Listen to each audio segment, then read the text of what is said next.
Hello friend, আসসালামু আলাইকুম। কেমন আছো তোমরা সবাই? আমি আবারও তোমাদের সঙ্গে একটা রেসিপি নিয়ে এসেছি। তোমরা যারা ঝিঙে খেতে পছন্দ করো না এবং রুই মাছ সেরকম পছন্দ করো না, তোমরা যদি ঝিঙে আর রুই মাছ এইভাবে আমার মতো করে যদি রান্না করো তো একদম একবার বানালে আবারও তোমরা আরও বানিয়ে বানিয়ে খেতে ইচ্ছে করবে তোমাদের। তার জন্য আমি তোমাদের সঙ্গে এটা শেয়ার করলাম। তার জন্যে আমি এখানে রুই মাছ নিয়ে নিয়েছি। তোমরা চাইলে কাতলা মাছও নিতে পারো বা যে কোনো মাছ নিয়ে নেবে তাহলেই হবে, কিন্তু একটু বড় মাছ হলে বেশি ভালো হয়। মাছগুলোকে কেটে ধুয়ে পরিষ্কার করে নিয়েছি। এবার আমি মাছগুলোকে ম্যারিনেশন করার জন্য লবণ হলুদ দিয়ে ভালোভাবে এভাবে হাত দিয়ে আমি একটু মেখে নেব, যেন মাছের গায়ে লবণ হলুদ ভালোভাবে মিশে যায়। তার জন্য এভাবে আমি একটু ঝাঁকিয়ে ঝাঁকিয়ে এভাবে আমি লবণ হলুদগুলো মিক্স করে নিচ্ছি।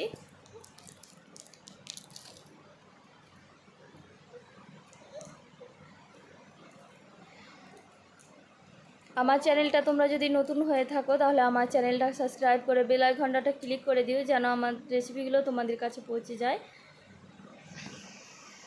আমার ভিডিওটা দেখার অনুরোধ রইল। এবার আমি মাছগুলোকে ম্যারিনেশন করে নিয়েছি। এবার আমি 3টে ঝিঙে নিয়ে নিয়েছি। ঝিঙেগুলোকে খোসা ছাড়িয়ে ভালোভাবে কেটে ধুয়ে পরিষ্কার করে নেব। ঝিঙেগুলো আমি একটু গোল গোল করে এটা পরিষ্কার করে খোসাটা ছাড়িয়ে গোল গোল করে কেটে নেব। এই যে এইভাবে আমি এভাবে কেটে নিয়েছি এবং ধুয়ে নিয়েছি। এবার আমি রান্নাটা করার জন্য মশলাটা রেডি করে নেব। তার জন্য আমি মিডিয়াম সাইজে 2টো পেঁয়াজ কেটে নিয়েছি এবং 2টো রসুন খোয়া বার করে নিয়েছি। এগুলোকে ধুয়ে ভালোভাবে একটা মিক্সির মধ্যে নিয়ে নিলাম। এবার একটু জল দিয়ে মিহি পেস্ট বানিয়ে নেব। তোমরা চাইলে শিলপাটায়ও বেটে নিতে পারো। এবার আমি রান্নাটা করার জন্য গ্যাসটা প্রথমে জ্বালিয়ে নেব। গ্যাসটা জ্বালানোর পরে আমি একটা ফ্রাই প্যান বসিয়ে দেবো মাছগুলো ভাজার জন্য। তার জন্য ফ্রাই প্যানটাকে একটু ভালোভাবে গরম করে নিচ্ছি। ফ্রাই প্যানটা গরম হয়ে গেছে। এবার আমি রান্নার তেল দিয়ে দেব। তেলটা দেওয়ার পরে তেলটাকে ভালোভাবে গরম করে নিব। তেলটা যত ভালোভাবে গরম হবে মাছগুলো ভাজতে সুবিধা হবে। তেলটা যদি কাঁচা থেকে যায় তাহলে মাছগুলো আবার লেগে যায়। সেই জন্য যখনই মাছ ভাজবে তার আগে তেলটাকে একটু ভালোভাবে গরম করে নেবে, যেন তেলটা কাঁচা না থাকে। একই রকম মাছ খেতে যদি না ভালো লাগে তো আমার এই রেসিপিটা তোমরা ট্রাই করতে পারো, খুবই ভালো লাগবে খেতে। তেলটা আমার ভালোভাবে গরম করে নিয়েছি। এবার আমি মাছগুলো একটা একটা করে দিয়ে দেব তেলের মধ্যে। মাছগুলো তেলের মধ্যে একটা একটা করে দিয়ে আমি মাছগুলোকে ভালোভাবে ভাজবো।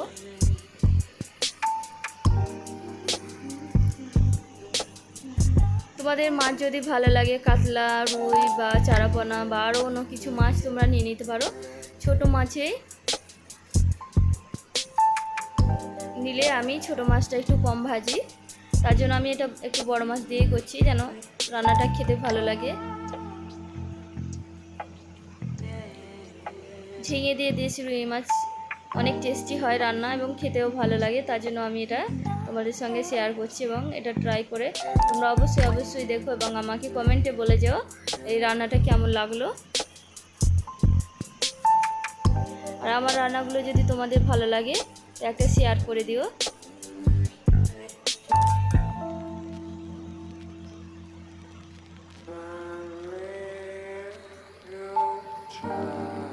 এভাবে আমি মাছগুলোকে ভেজে নেব।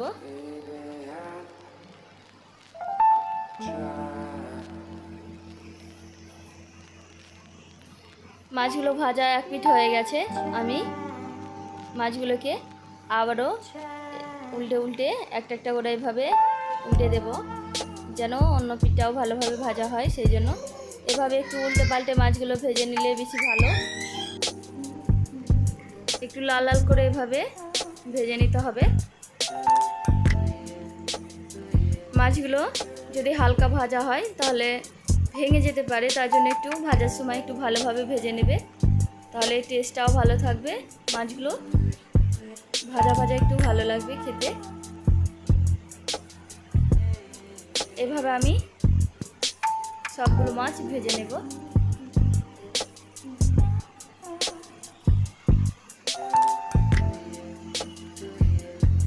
তোমরা যদি একবারে মাছ খেতে পছন্দ করো না, সবজি বেশি পছন্দ করো, তাহলে সবজির সঙ্গে এই মাছটা এভাবে যদি রান্না করো, তাহলে সবজিটাও খাওয়া হবে আবার মাছটাও খাওয়া হবে, দুটোই খাওয়া হবে এবং এই রেসিপিটাও তোমাদের ভালো লাগবে। তার জন্য আমি তোমাদেরকে খুব সহজভাবে এই রেসিপিটা করে দেখাচ্ছি। এটা আমরা প্রায় খেয়ে থাকি, আমাদের খুব ভালো লাগে। তার জন্য মাছগুলো আমার ভাজা হয়ে গেছে, এবার আমি মাছগুলোকে তুলে নেব। আমি সবগুলো মাছ ভালোভাবে তুলে নিয়েছি। এবার ওই তেলের মধ্যে আমি যে মশলাটা আমি পেস্ট করে রেখেছিলাম, সেই পেস্ট মশলাটা আমি তেলের মধ্যে দিয়ে একটু ভালোভাবে নাড়িয়ে দেব, যেন তেলের সঙ্গে মশলাটা মিক্স হয়ে যায়। এভাবে আমি একটু ভেজে নেব, যেন কাঁচা গন্ধটা চলে যায়। এটা ততক্ষণ একটু কষানো, আমি মশলাটাকে ভালোভাবে কষানো করার জন্য একটু রেখে দিলাম 1 পয়েন্ট করে গ্যাসে। এবার আমি মশলাটা রেডি করে নেব। এবার আমি গুঁড়ো মশলাটা ভালোভাবে রেডি করে নেব। তার জন্য আমি চা চামচের 4 ভাগের 1 ভাগ আমি হলুদের গুঁড়ো দিয়ে দিয়েছি একটা বাটির মধ্যে। এবার আমি লঙ্কার গুঁড়ো 1 টেবিল চামচ পরিমাণ মতো দিয়ে দিয়েছি। এবার আমি ভাজা জিরে গুঁড়ো দেব 1/2 চা চামচ পরিমাণ। এবার এগুলোকে একটু জল দিয়ে ভালোভাবে গুলে নেব। ঝিঙেটা দেওয়ার পরে যদি মশলা দেওয়া হয়, তাহলে কেমন জানি একটু লেগে লেগে যায় মনে হয়। তার জন্য এভাবে যদি গুলে দাও, তাহলে এটা লেগে যাবে না এবং টেস্টটাও অনেকটাই ভালো হয় এভাবে দিলে। তার জন্য আমি এভাবে দিই। যখনই আমি ঝিঙে দিয়ে মাছ রান্না করি, তখনই এভাবে আমি মশলাটা দিই। এভাবে আমি মশলাটা মিক্স করে নিয়েছি। এবার আমার এই মশলাটাও আমার অনেকটা কষানো হয়ে গেছে, পেঁয়াজ রসুনটা। এবার আমি গুলে রাখা মশলাটা দিয়ে দেব, দিয়ে ভালোভাবে একটু কষিয়ে নেব। ভালোভাবে কষালে রান্নাটা খুব টেস্টি হবে এবং খেতেও ভালো লাগবে। তার জন্য এভাবে একটু নাড়িয়ে নাড়িয়ে ভালোভাবে মশলাটা কষিয়ে নেব। মশলাটা আমার প্রায় অনেকটাই কষানো হয়ে গেছে, আরও একটু ভালোভাবে কষিয়ে নিচ্ছি। এভাবে নাড়াচাড়া করে একটু ভালোভাবে মশলাগুলো তেলের সঙ্গে মিক্স করে করে কষিয়ে নিলে খুবই ভালো হয়। তার জন্য এভাবে করে নিচ্ছি, তোমরা এভাবে করে নেবে, তাহলে রান্নাটা খুব ভালোভাবে হয়ে যাবে। মশলাটা আমার কষানো হয়ে গেছে। এবার আমি কেটে রাখা এবং ধুয়ে রাখা ঝিঙে দিয়ে দেব। কেটে ধুয়ে পরিষ্কার করে রাখা ঝিঙেটা আমি মশলার মধ্যে দিয়ে ভালোভাবে নাড়িয়ে দেব।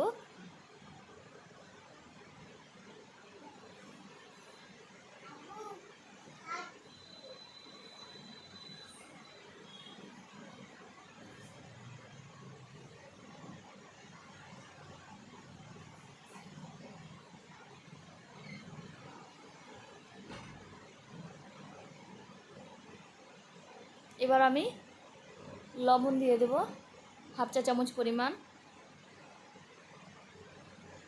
লবণটা দেওয়ার পরে আমি ভালোভাবে লবণটাকেও ঝিঙের সঙ্গে এভাবে লবণ এবং মশলা এভাবে নাড়িয়ে নাড়িয়ে মাখিয়ে নেব, যেন রান্নাটা খুব ভালো হয়, লবণগুলো ঝিঙের মধ্যে ঢুকে যায়।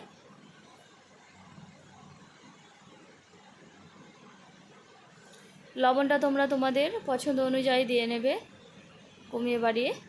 এবার ঢাকনা দিয়ে 1 থেকে 1.5 মিনিট মতো আমি এটাকে একটু কষিয়ে নেব, তাহলে জলটা বেরিয়ে যাবে। এই যে হালকা হালকা জল বেরিয়ে এসছে এবং এটা কষানো হয়ে গেছে।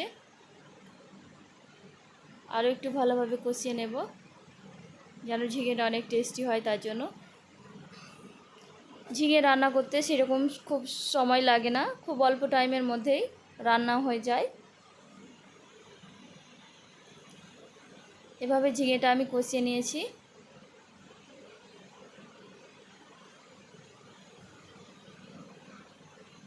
ঝিঙেটা আমার অনেকটা নরম হয়ে এসছে।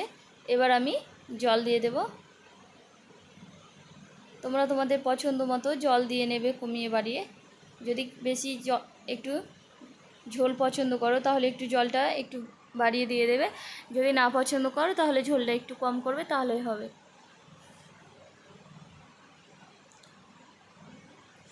ঝিঙে সেদ্ধ হতে সেরকম জল লাগে না, একটু আধটু জল হলেই ঝিঙেটা সেদ্ধ হয়ে যায়। ঝিঙেগুলো এবং জলগুলো আমার ভালোভাবে এই যে এভাবে ফুটে গেছে, ভালোভাবে আমি ফুটিয়ে নিয়েছি। এবার আমি ভেজে রাখা মাছগুলো ঝিঙের মধ্যে একটা একটা করে দিয়ে দেব।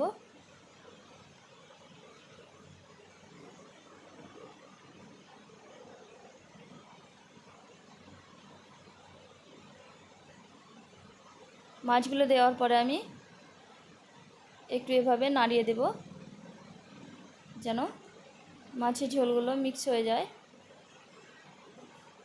এভাবে একটু মিক্স করে নিলাম। এবার ঢাকনা দিয়ে কিছুক্ষণ রান্না করে নিব।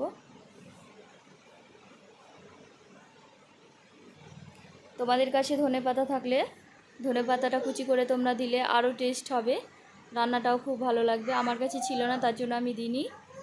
এভাবে আমি রান্নাটা করছি। এই রান্নাটা কেমন লাগলো তোমরা অবশ্যই অবশ্যই আমাকে কমেন্টে বলে যেও। এভাবে আমি রান্নাটা করে নিয়েছি। এই যে ঝোলটা আমার কমে এসছে, মাছগুলো কি সুন্দর লাগছে। এই যে এভাবে রান্নাটা আমি করে নিয়েছি। ঝিঙেগুলো সেদ্ধ হয়ে গেছে, অনেক সুন্দর একটা ফ্লেভার আসছে। এবার আমি নামিয়ে নেব গ্যাসের ওপর থেকে। এটা তোমরা ভাত বা রুটি সব কিছুর সঙ্গে ভালো লাগবে খেতে।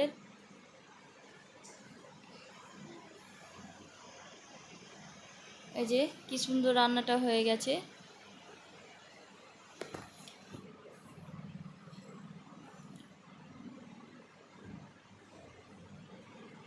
আমরা তো এটা গরম গরম ভাতের সঙ্গে খাবো।